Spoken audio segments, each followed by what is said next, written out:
लोग इस वीडियो में पार्ट 15 देखने जाएंगे अल्कोहल फिनॉल एंड ईथर का। और इसमें हम लोग फिजिकल प्रॉपर्टीज देखेंगे। फिजिकल प्रॉपर्टीज आप समझ सकते हो बहुत ही आसान होता है। ठीक है। चैप्टर का सबसे आसान पोर्शन होता है ऑर्गेनिक में फिजिकल प्रॉपर्टीज। तो इस लेक्चर में हम लोग फिजिकल प्रॉपर्टीज ईथर का देखने जा रहे हैं। ईथर्स देखो, फिजिकल प्रॉपर्टीज जो होती है लगभग सब जितनी भी ऑर्गेनिक के कंपाउंड है सब की सेम होती है। जैसे कि ये देखो, ये एक इथर है। ठीक है। कितने कार्बन वाला है? तो ये एक और ये दो दो कार्बन, और इधर देखो ये 3 कार्बन का, टोटल 3 कार्बन है। ठीक है। अ, दो हो या एक कार्बन का तो हो नहीं सकता है। ईथर ईथर एक कार्बन का नहीं हो सकता है। कम से कम उसमें ईथर में 2 कार्बन होगा, 2 से ज्यादा भी हो सकता है, 2 होना जरूरी है। तो 2 और 3 वाले कार्बन जो होते हैं वो गैसेस होते हैं। हाँ सर, ये ऑब्वियस सी बात है। और उससे थोड़ा सा ज्यादा अगर कार्बन लोगे, जितने भी होंगे उसके बाद वो सारे लिक्विड होंगे। ठीक है। और उनका जो होगा बहुत खुशबूदार प्लीजेंट स्मेल होगा। और ये जानते हो, इतर हिंदी में इतर होता है, मतलब सेंट बनाने के लिए भी ईथर का यूज किया जाता है। ठीक है। परफ्यूम, सेंट, इतर हिंदी में शायद बोलते हैं उसे। ठीक है। तो सबसे और दूसरा बात इसमें है कि बेसिक इन नेचर होता है। क्या होता है? Basic in nature. अच्छा सर, आगे बोलिए, बताइए। अब देखो, ईथर है, डायपोल मूवमेंट और इसके स्ट्रक्चर के बारे में बात करते हैं। देखो पिछले दूसरे दूसरे और नहीं, पहले लेक्चर इंट्रोडक्टरी पार्ट में ईथर के इंट्रोडक्टरी पार्ट में मैंने आपको कुछ स्ट्रक्चर के बारे में थोड़ा बताया था कि इसका स्ट्रक्चर कुछ खास होता है। उसी के बारे में फिर से बताया जा रहा है यहाँ पे, डाइपोल मूवमेंट के बारे में और स्ट्रक्चर के बारे में। चलो तो एक बार रीड मार लेते हैं। ऐसे तो आपको मालूम है, ऑक्सीजन उसमें जो होता है ना, sp3 हाइब्रिडाइज होता है। हाँ सर, ये तो हम जान रहे हैं, आगे बताइए। 2 बॉन्ड पेयर होता है, 2 बॉन्ड पेयर। ठीक है। 2 लोन पेयर होता है। हाँ सर। टेट्राहेड्रल इसका अरेंजमेंट होता है। और इसका जो शेप होता है वो बेंट शेप बोल भी सकते हैं और वी शेप होता है। ये देखो, यहाँ पे 2 लोन पेयर है। ठीक है, 2 लोन पेयर पीला कलर से मैंने हाईलाइट किया। अब मैं 2 बॉन्ड पेयर को हाईलाइट करूँ तो ये एक बॉन्ड पेयर, ये दूसरा बॉन्ड पेयर। ठीक है। दोनों के बीच में 111 डिग्री का 111 डिग्री का एंगल होता है। किसके किसके बीच? बॉन्ड एंगल के बीच। बॉन्ड एंगल के बीच। तो आप देख सकते हो इधर अ, ये ये इधर अल्काइल ग्रुप इधर खींचेगा, इधर खींचेगा। ठीक है, डाइपोल मोमेंट। ऐसे डाइपोल मोमेंट जनरेट हो रहा है। देखो, ऑक्सीजन अपने तरफ खींच रहा है। ठीक है। और लोन पेयर अपने तरफ खींच रहा है। ठीक है, लोन पेयर अपने तरफ खींच रहा है। तो ये देखो नेट बैलेंस हो जाता है। ठीक है। डाइपोल मोमेंट में ये नेट बैलेंस हो जाता है। तो इसको हम बोल सकते हैं पार्शियली डाइपोल मूवमेंट होगा, लेकिन पूर्णतः डाइपोल मूवमेंट इसमें नहीं होगा। कुछ ना कुछ अमाउंट तो रहेगा। अ, अगर आपको डाइपोल में डालना है तो हाँ, इसमें डाइपोल होता है। आगे पढ़ते हैं। This bond angle is higher than tetrahedral bond angle is due to greater repulsion between bulky alkyl group. हाँ सर, ये जो अल्काइल ग्रुप है और ये जो अल्काइल ग्रुप है वो ज़्यादा बल्कि होता है। बल्कि इन द सेंस ज़्यादा भारी होता है। और दो भारी चीज़ अगर साथ में नहीं आ सकता है, एक धारी में 2 तलवार नहीं आ सकते। एक धारी 2 तलवार, एक धारी 2 तलवार, नहीं नहीं, एक तलवार 2 धारी, जो भी हो वो नहीं हो सकता। वो नहीं हो सकता है। ठीक है। तो इसी के कारण ये दोनों बल की होते हैं, तो दोनों के बीच में एंगल जो होता है वो ज्यादा होता है। ठीक है। इसी कारण से। और इसका जो एंगल होता है वो टेट्राहेड्रल एंगल से थोड़ा सा स्लाइटली ग्रेटर होता है इसके कारण से। और एंगल जो है इसका 111 पहुंच जाता है। हाँ सर, बात तो सही है। ओके, तो आगे बढ़ते हैं। ये तो हम इंट्रोडक्टरी पार्ट में मैंने बताया था। अब देखो, इसमें डायपोल मूवमेंट जो होता है मैंने बताया है। इसमें लिखा है it has quite high dipole movement. अच्छा खासा डायपोल मूवमेंट होता है। अच्छा खासा डायपोल मूवमेंट होता है।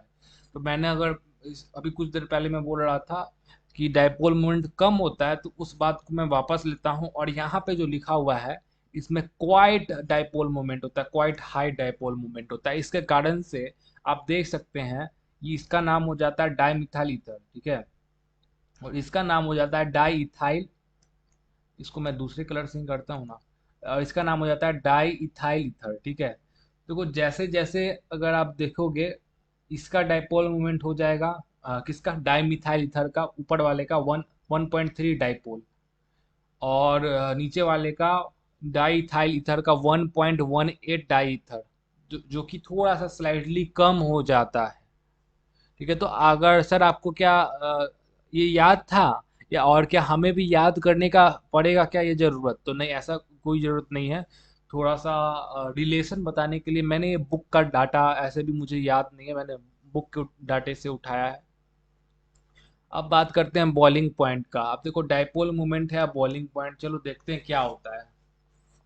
दे है they has less boiling point than the isomeric alcohol। Alcohol में तो हाइड्रोजन बॉन्डिंग होता है, तो इसी कारण से उसका टक्कर तो ये नहीं दे सकता है, ठीक है, with same molecular mass, because intermolecular hydrogen bonding is present in alcohol. अभी अभी मैंने बोला कि हाइड्रोजन बॉन्डिंग होता है अल्कोहल में।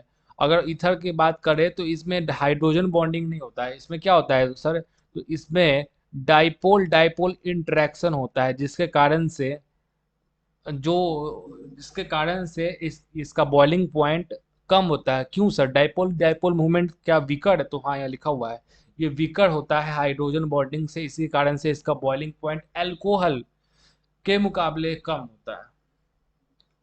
हम्म। अब सॉल्युबिलिटी का बात कर लेते हैं। देखो हाइड्रोजन बॉन्डिंग तो है नहीं, ऐसे भी सॉल्युबल कम ही होगा। क्यों होगा? क्योंकि इसमें हाइड्रोजन बॉन्डिंग जिसमें ज़्यादा उसमें सॉल्युबिलिटी ज़्यादा, अनलेस वो उसमें हाइड्रोफोबिक कैरेक्टर ना हो। तो यहाँ तो हाइड्रोफोबिक कैरेक्टर भी है। हाइड्रोफोबिक इन द सेंस इसमें अल्काइल ग्रुप जो होता है ना, कार्बन का जितना भी चेन, वो सारा हाइड्रोफोबिक होता है, पानी से डरता है, तो उससे क्या होता है, सॉल्युबिलिटी कम होगा। कोई बात नहीं, नहीं समझ में आ रहा है, एक बार रीड मारते हैं। ओके, लोअर जितने भी लोअर ईथर होते हैं, जैसे कि डाई मिथाइल ईथर या ये सब पूरा कंप्लीट सॉल्युबल हो जाते हैं, क्योंकि because they can form hydrogen bond with water molecule as the size of alkyl group increases, solubility decreases due to increase of hydrophobic portion।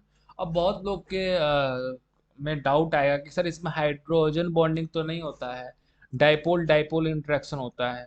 हाँ, तो बात सही है, डाइपोल डाइपोल इंटरेक्शन होता है किसके किसके बीच, दो ईथर के मॉलिक्यूल के बीच। लेकिन जब पूछा पूछा जाए सॉल्युबिलिटी, तो सॉल्युबिलिटी रिलेशन बताता है ईथर का, या फिर कोई भी जिस कंपाउंड का बात कर रहे हैं उसका पानी के साथ, वाटर के साथ।